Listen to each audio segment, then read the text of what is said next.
Pink and Say by Patricia Polacco. Before I start the book, I want you to look at the picture and try to make a prediction on what you think the book is about.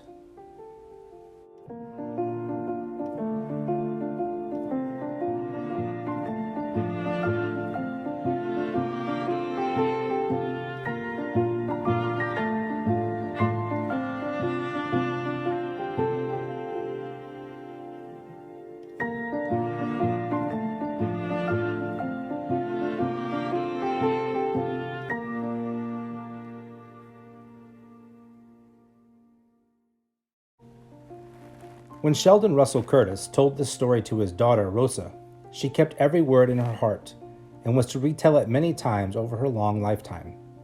Sheldon had been injured in a fierce battle and was left for dead in a muddy, blood-soaked pasture somewhere in Georgia.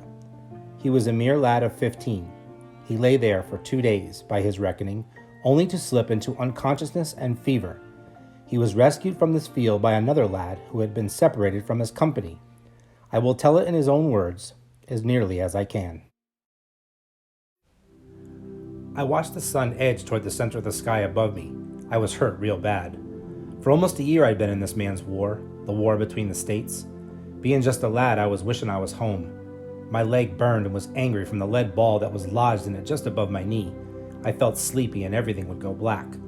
Then I'd wake up again. I wanted to go back to our farm in Ohio, and sometimes when I'd fall into one of them strange sleeps, I'd be there with my ma, tasting bacon powder biscuits fresh out of her wood stove. Then I heard a voice. For a moment I thought I was fever dreaming, but then I felt strong hands touch my brow, splash water in my face. "Being here, boy, means you gotta be dead," the voice said as he gave me a drink from his kit. "Where you hit? 'Cause if it's a belly hit, I gotta leave you here," he said. I had never seen a man like him so close before. His skin was the color of polished mahogany. He was flying Union colors like me. My age, maybe. His voice was soothing and his help was good. "Hit in the leg," I told him. "Not bad if it don't go green." "Can you put weight on it?" he asked as he pulled me to my feet. "We gotta keep moving.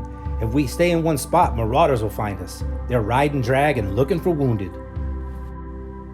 Next thing I remember was collapsing in a heap on the ground and rocking with the pain in my leg. Everything started to go black. Then I remember him pulling me up on his back. I heard him say, "Lord have mercy, child, you as bad off as I am. I'll tote you. I can't rightly leave you here." I remember being pulled and carried and stumbling. I remember hard branches snapping back in my face and mouths full of dirt as we hit the ground to keep from being seen.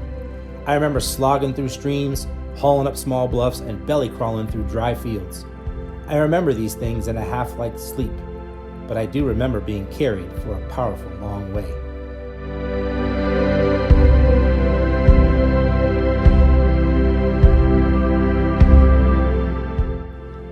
Then fever must have took me good, because I could feel a cool, sweet-smelling quilt next to my face.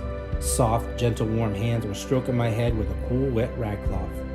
"Look at that morning that's coming," a woman's voice said as she spooned oat porridge into me. "Do your mama know what a beautiful baby boy she has?" Where am I? "Is this heaven?" I asked. She tossed her head and laughed. "No, child. Pincus brung you home to me. Don't you remember?" The mahogany child, I thought. "Both you children been on the run for days, and a miracle of God Almighty brung you both here. Yes, indeed, child, a miracle." I remember thinking, could this war have been so close to this lad's home? I couldn't imagine having a war right in his backyard. I looked over and saw him looking out the window. "I guess you don't remember much," he said. "I'm Pincus A. Lee, fought with the 48th Colored. Found you after I got lost from my company." "My name is Sheldon. Sheldon Curtis," I said weakly. "This is my mother, sweet Momo Bay," he said, as she smiled at me. "Lord, Lord, I never thought I'd see my dear boy again," she said as she hugged him. "I've been getting along though, Pincus. Warm things got left in the big house when the family left. Dry goods too. The rest I've been getting from the woods. There's a freshwater spring, still have some chickens, even got an old cow out back that still gives." "Then you've been all right here all alone?" Pincus asked his mother. "Where is everybody?" "Your daddy runned off to fight a month ago. All the hands and their children runned off out of harm's way, but I stayed.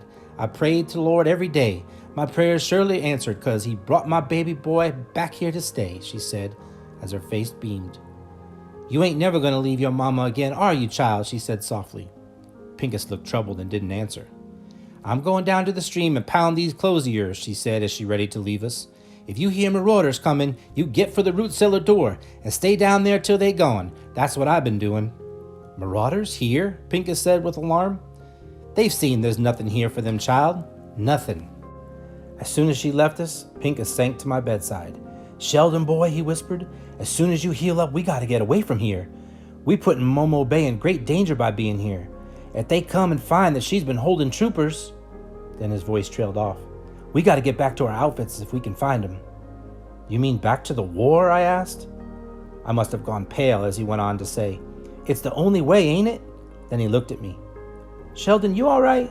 You look bothered, he said as he eased me back. You can call me Say, I said. Everybody in my family calls me Say, not Sheldon. I expect you're my family now. Near enough, Say, near enough, he said as he chucked the blanket under my feet. You can call me Pink, he said softly as he smiled.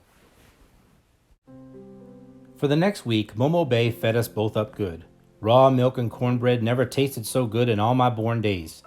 It was the first time in months my victuals didn't have mealworms in it. She saw to it that I tried to walk a little every day.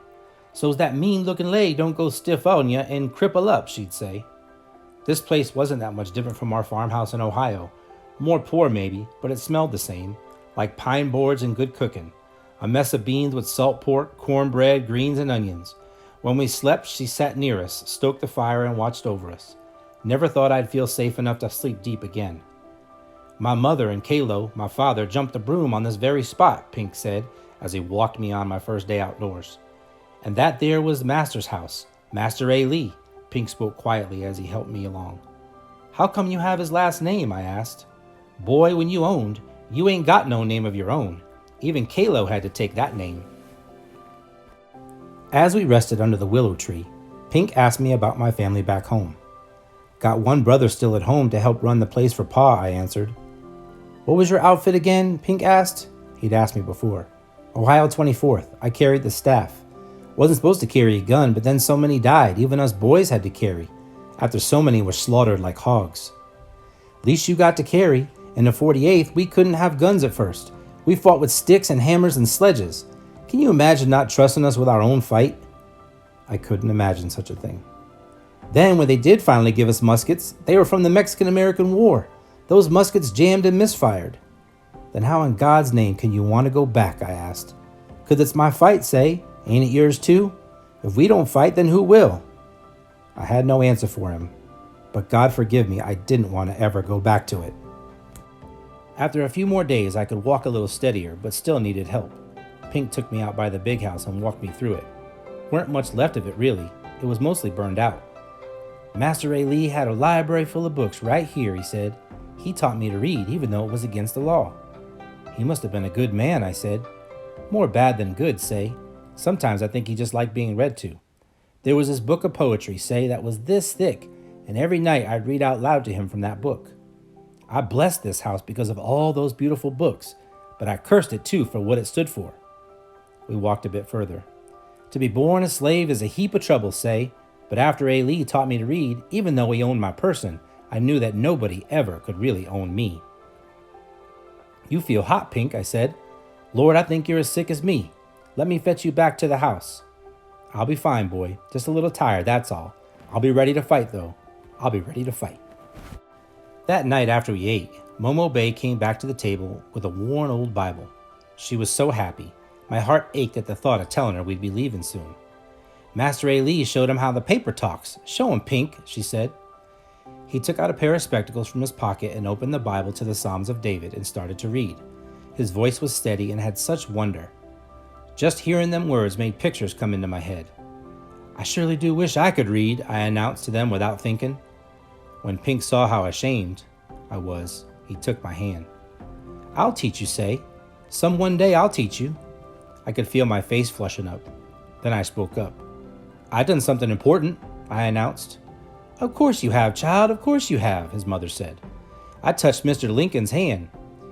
It were near Washington. We were quartered there just before Bull Run. The president himself was shaking everyone's hand, and I just put my hand right out. And he took it, Pink asked.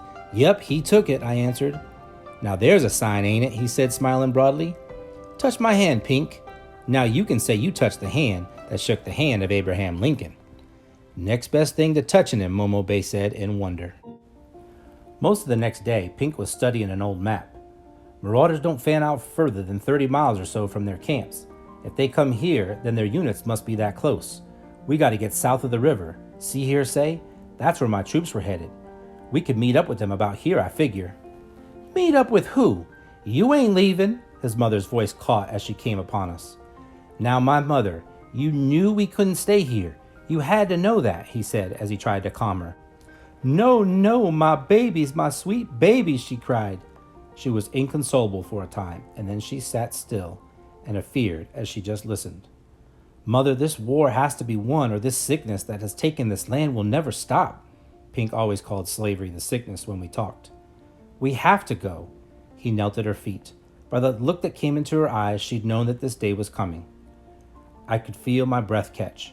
My chest was heavy, my hands were sweating, and I felt sick at my stomach. I knew that I had to tell Pink something. I just didn't know how. That night I couldn't sleep. What's wrong, child? Momo Bay said from her chair. I don't want to go back, I blurted out. I know, child, she said. Of course you don't. You don't understand. I took up and run away from my unit. I was hit when I was running. I sobbed so hard my ribs hurt. I'm a coward and a deserter. She looked at the fire and said nothing for the longest time. Then her voice covered my cries. You ain't nothing of the kind. You a child. Just a child. Of course you're scared. Ain't nobody that ain't. I'm not brave like Pink. I'm not brave. Child, being brave don't mean you're not afraid. Don't you know that? But I don't want to die. There's things worse than death, child, but you ain't got nothing to fear. You're here now and I'm hugging you up. You going to be an old man someday. When it's your time, the sweet Lord will send a hummingbird to fly your soul to heaven. Now you ain't afraid of a hummingbird, are you? Her words brought me sweet sleep. That night I dreamt of hummingbirds and green pastures full of sunlight and wildflowers. The next morning we mustered to leave. We packed cornbread, salt pork, and dried beans. I would have done up just about anything to stay, but my place was to go with Pink. I owed him that. Just as we were making the last sweep of the place, making sure there were no signs of us ever being there, we heard wild screams and shrieks coming from the woods. Marauders, Pink said as he grabbed a piece of wood for a club. Momo Bay took it from him. Get to the rook cellar. They ain't got no truck with an old dark woman. You get to that cellar, you hear? We didn't like it, but she pushed us. Hurry, afore they're here. She lifted the root cellar door and shoved us in. Don't come out till I tell you. We heard the porch steps creak as she ran from the cabin. She's drawing 'em off, Pink whispered. When the marauders came in, my heart was pounding so hard I was sure they could hear it right there above us. There was a terrible commotion as they ransacked looking for food. Then there was silence. A single shot echoed through the trees outside. They let out a war whoop as they thundered off. We waited for a sign from Momo Bay, but it didn't come. Finally, we climbed out and ran outside only to see Momo Bay lying just beyond the porch. We put you in their way by staying here, Pink cried as he rocked her in his arms. Her eyes were looking in a faraway place as he closed them. Your son loves you, Momo Bay. Your son loves you, he sobbed as he kissed her. We both held her hand until there was no more warmth in it. After we buried her under the willow tree, we set out. Pink figured we had a 3 days walk from Union troops. He watched the movement of the sun. Her words still rang in my heart, her words about being brave. My steps were as sure now as they'd ever been since the war started. We walked in the open as clear as the country stroll until the morning of the second day. Then we knew we were being followed. Take these, Pink said as he took his spectacles from his pocket. If they catch me with them, there'll be trouble for sure. When they caught up to us, one yelled at me, Where are you going with that darky boy? I was afraid to answer because of my northern accent. It would dead sure give us away. Boy, what outfit you part of? Their leader barked. I couldn't answer. You Union boy? One jeered as he pulled my uniform from my knapsack. No, I ain't no Yankee. I got that from a dead one, I sputtered, trying to convince them. That was when we were grabbed. My words had given us away. We were prisoners of the Confederate Army. We were held up in a barn that night. Pink shivered with fever as I held him as he had done for me. The next morning, we were thrown into a boxcar.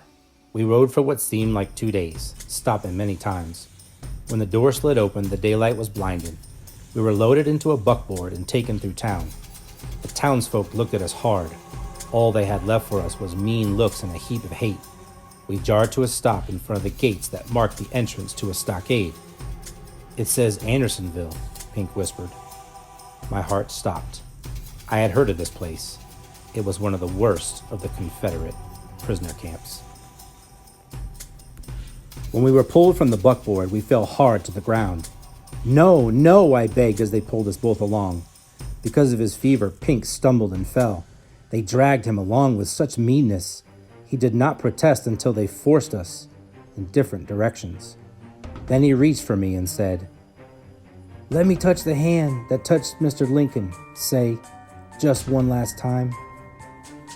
I watched tears fill his eyes and cleaved my hand to his until they wrenched us apart. They whipped him and dragged him away from me. He looked back at me, tried to say something more, but they crossed his back with knotted hemp and pushed him along. Sheldon Russell Curtis was released from Andersonville prison some months later, weighing no more than 78 pounds. Andersonville was built to hold only 10,000 prisoners, but by the end of the war, it held 33,000 soldiers. There was no fresh water, no shelter, and no food.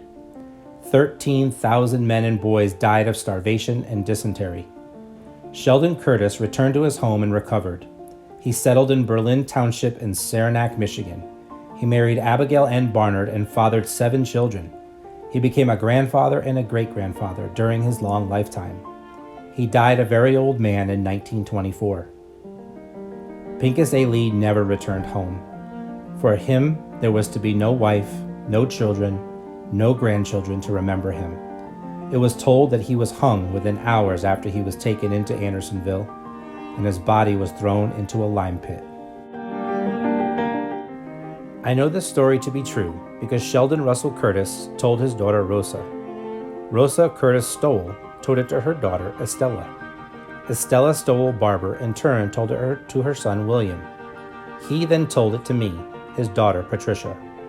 When my father finished this story, he put out his hand and said, "This is the hand that touched the hand that touched the hand that shook the hand of Abraham Lincoln." This book serves as written memory of Pincus A. Lee, since there are no living descendants to do this for him. When you read this, before you put the book down, say his name out loud and vow to remember him always. Pincus A. Lee, I vow to remember him always. The end.